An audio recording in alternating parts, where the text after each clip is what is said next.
Warning, you may never eat sugar again after watching this video, or at least you'll dramatically cut down the amount of sugar that you consume. And I think everyone knows that sugar is bad. It affects almost every part of your body. It causes weight gain. But what I want to do is I want to just take one little thing in your body and talk about the effects of sugar on that one thing. And that is going to be the red blood cells. In fact, the red blood cell is how they measure your blood sugars, okay, and how they even diagnose diabetes through a test called A1C. A1C is a test that measures how much sugar is stuck to the red blood cell. When the red blood cell, or at least the protein part of the red blood cell called hemoglobin, is exposed to sugar, there's this chemical reaction or binding that occurs, and that's called glycation.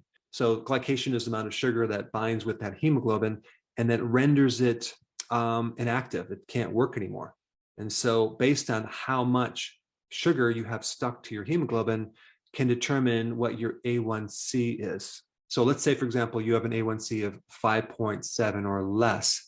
That would be considered normal. And so the term 5.7% just refers to you have 5.7% of the total amount of hemoglobin in your blood that is stuck to this sugar molecule. So if it's between 5.7% to 6.4%, you're a pre-diabetic. And when it gets over 6.4%, you're a diabetic. Now, what does all this mean in simple terms?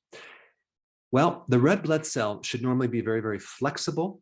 It should be able to hold oxygen and carry oxygen to the tissues, and it shouldn't be very sticky. It should free flow and carry oxygen to the body and release the oxygen, and then also pick up the CO2 and bring that back into the lungs where it can be reoxygenated. So the more that this protein in your red blood cell gets stuck with the sugar, the more your red blood cells are going to be stiff.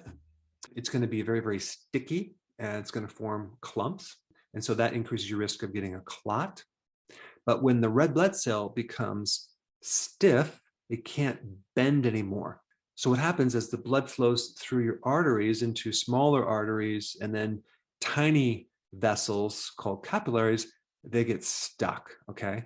And so we have the arteries that push the blood down to the end of your body, like the toes and the fingers. And that's where the capillaries are, that then kind of goes in reverse and becomes the venous system, the veins, and then brings the blood back up through the lungs to start this whole cycle over.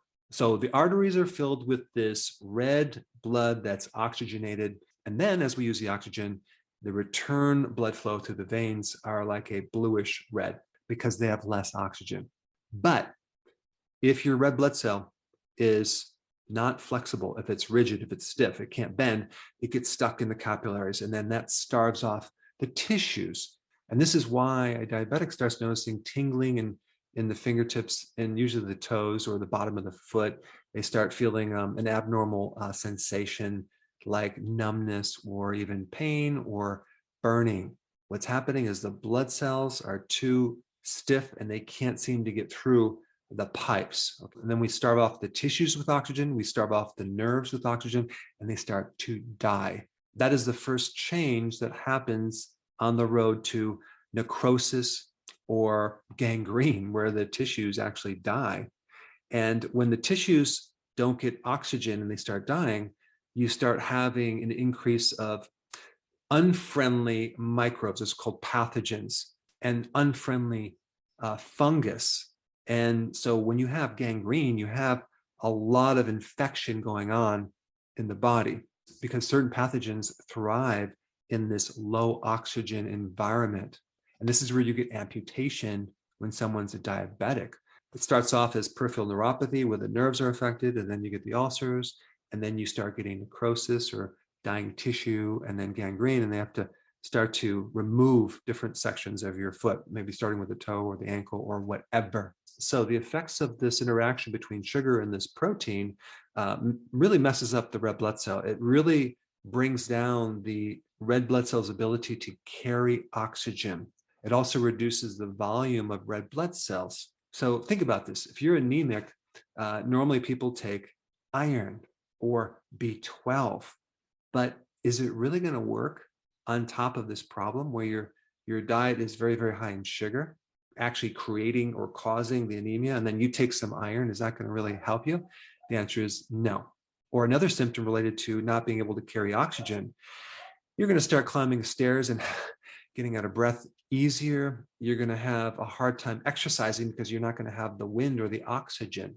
And so you're going to get tuckered out really fast. And so you're going to start taking things to stimulate your energy, like caffeine and things to boost your energy, when in fact, you just need to fix the red blood cell. So when these red blood cells can't fit through the capillaries, the other tissue that it affects is the eyes. This is why you have a higher incidence of visual problems, diabetic retinopathy, where you actually can go blind because you're basically starving off the nerves that the eye needs to function. I mean, think about what the retina is. It's the extension of your brain. It's all neurological tissue. And so it needs to be fed oxygen through the vascular system. But a lot of different problems with the eye are related to this issue of this sugar binding to this blood cell. And the term for it is called glycation. But you have negative effects to the retina. Okay, so that's going to be, you're not going to see as well. You're going to have problems like glaucoma, cataracts. You're going to have problems, macular degeneration.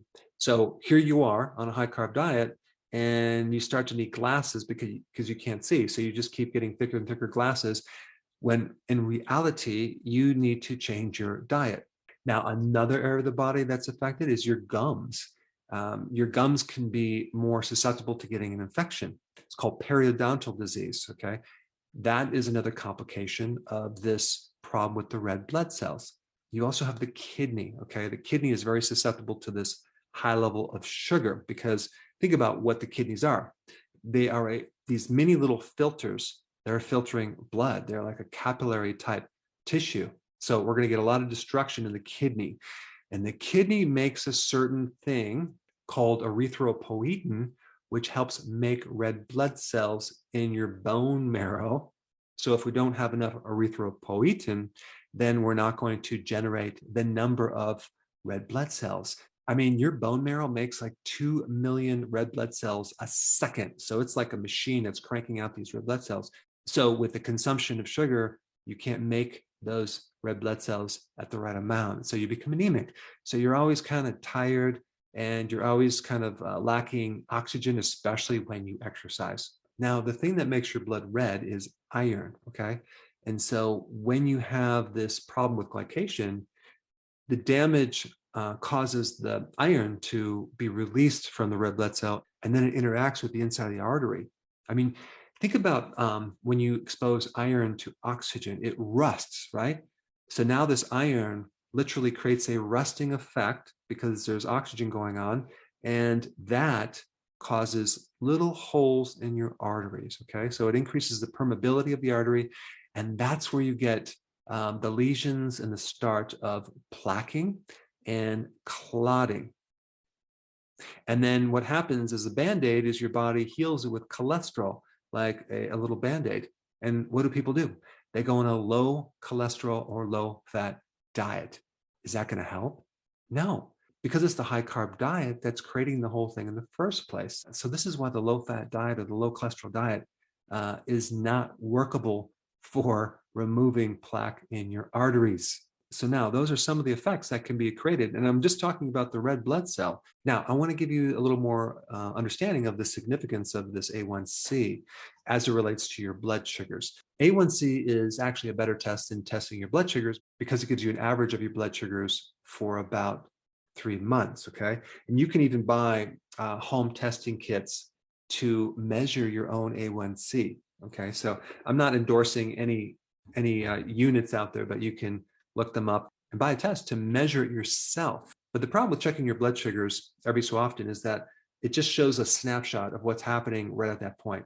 The A1C gives you an average of everything. So it's a much more accurate test for what's happening on average. Because let's say, I don't know, you check yourself on Wednesdays and you always eat good on Wednesdays, but then the rest of the week is crappy.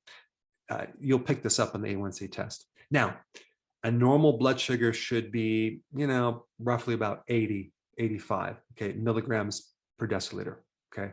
And as far as A1C numbers go, that would be a 4.5% A1C, okay? And so you can see that's much less than the 5.7%, which is kind of the borderline between normal and prediabetes.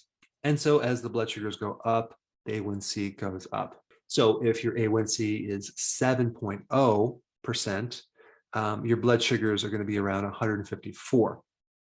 But if your A1C is like 13.5%, your blood sugars are like over 400. Okay, it's very, very high. Now, what does this mean about the quantity of sugar that you're eating? When you have normal blood sugars, which is, let's just say 80, okay, 80 milligrams per deciliter, that is 1 teaspoon of sugar, which is roughly about 4 grams of sugar in all of your blood. So we have about 7 liters of blood, which is about 1.1 gallons of blood. And all that blood, 1 teaspoon of sugar will give you a reading of 80, okay, which is actually very, very small amount of sugar compared to the amount of sugar that an average person consumes. An average person in America consumes about 60 to 65% of all of their calories, carbohydrates. And these carbohydrates eventually turn into sugar. So that's a tremendous amount of sugar that is in our bodies. And so if your blood sugars are 80, which is normal, and you're eating a lot of sugar, how can that be? Well, it's because you have that hormone insulin that is coming in. They're working like crazy to rip all that sugar out of your bloodstream as fast as you put it in, okay? But that's going to catch up with you because eventually it's going to get tired. The pancreas is going to get exhausted, and then you're going to have less and less insulin. And that's when the sugars start going higher. But just because your blood sugars are normal does not mean that sugar is not affecting other parts of the body, because as the insulin goes up and it rips out this sugar and puts it, where do you think it's going? It's putting in other places in the body. It's turning into fatty liver. It's turning into problems with visceral fat. Now, this other point I want to mention is 1 teaspoon of sugar is what's in all of your blood, which gives you a normal blood reading of 80 milligrams per deciliter, right? Well, let's say, for example, your blood sugar is 126, okay? That's definitely above normal. How much sugar is in your blood to give that reading? Well, it's only 1.25 teaspoons. So it's not that much more that is raising it all the way up to 126. So what you have to realize is it doesn't take much sugar to raise your glucose and create a higher A1C. So you might be thinking, well, I don't eat that much sugar, just a little bit each day. Well, you're creating this effect to the red blood cell. So I just wanted to increase your awareness. But when you eat sugar and the following few hours or the day after, and you feel kind of tired, or your vision is off, or you get moody, now you know what's happening. Your red blood cells are becoming stiffened and they're being stuck together. So I challenge you to do an experiment, okay, in the next week. Just cut out the sugar and notice how much more oxygen you have. Notice how much more energy you have, because now the red blood cells are a lot more flexible. They can fit through the capillaries. They can actually deliver oxygen to your tissues, which is a really good thing. Now, if you haven't seen my video on diabetes, which I've done a long time ago, I think that would be a really good video to watch now. Check it out. I put it right here.